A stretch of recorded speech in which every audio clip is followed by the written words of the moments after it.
I wanted to talk about something that I feel like I didn't hear about at all, even though, we're always talking about the major war updates and we're always talking about the major things that happen that are like everyone will know probably around the same time, or if not, and it will be dreadful to find out, your heart will drop.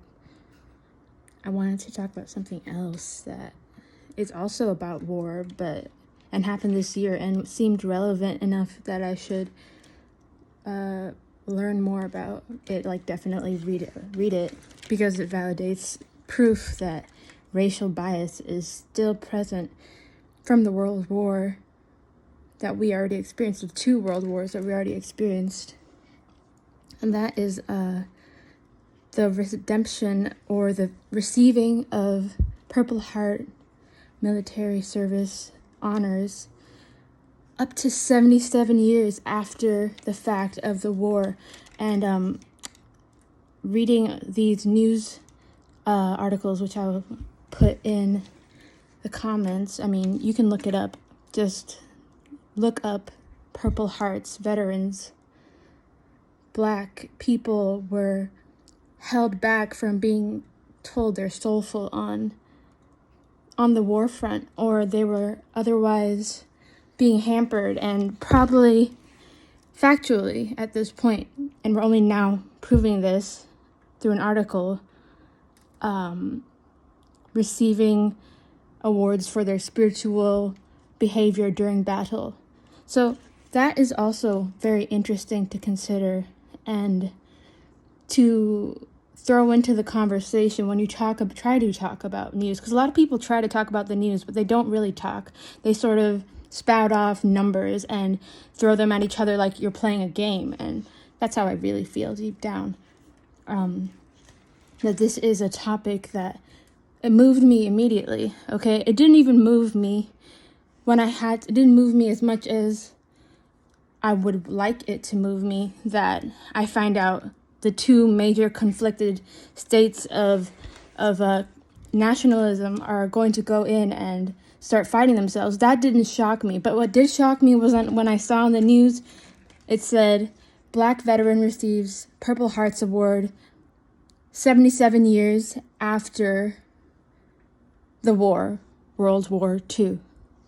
Now that should stop the average person, because it's indicative. It's indicative that oftentimes Black people and white people and other races are all fighting alongside, but each may have a different tenet.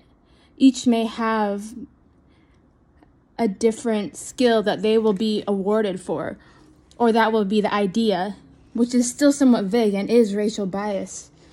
The presence of that idea is racial bias. That's the presence of racial bias. It's a presence of racism, because we are practicing, if we are trying to treat our soldiers differently and dependent upon their skin color, because we are allowing ourselves to start assuming about all of the places they've been, and assuming about what their upbringing is like, and anything else that you would need to consider to start thinking about how to better command the people who are under your wing, or your sturgeon, or whatever it is called in this battle.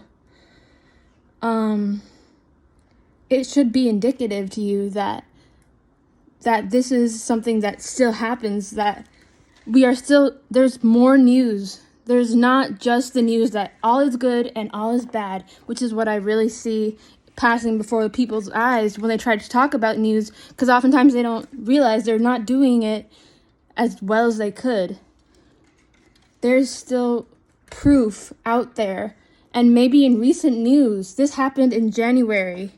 I saved it. I saved the date because for me it was eye-opening. Now, at this point in my maturation, the U.S. Army admits to having neglected to give Purple Hearts to people who are both Black and both white and both fought in the same level of traumatic situations.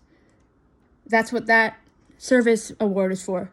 They were both in the same level of trauma, and they would admit to as much, but they were treated differently, and they were not given their awards until many, many, many voices came knocking down their doors to help fix racism and we get this one win. So it's like relevant to pay attention to whatever else is going on in the news as well.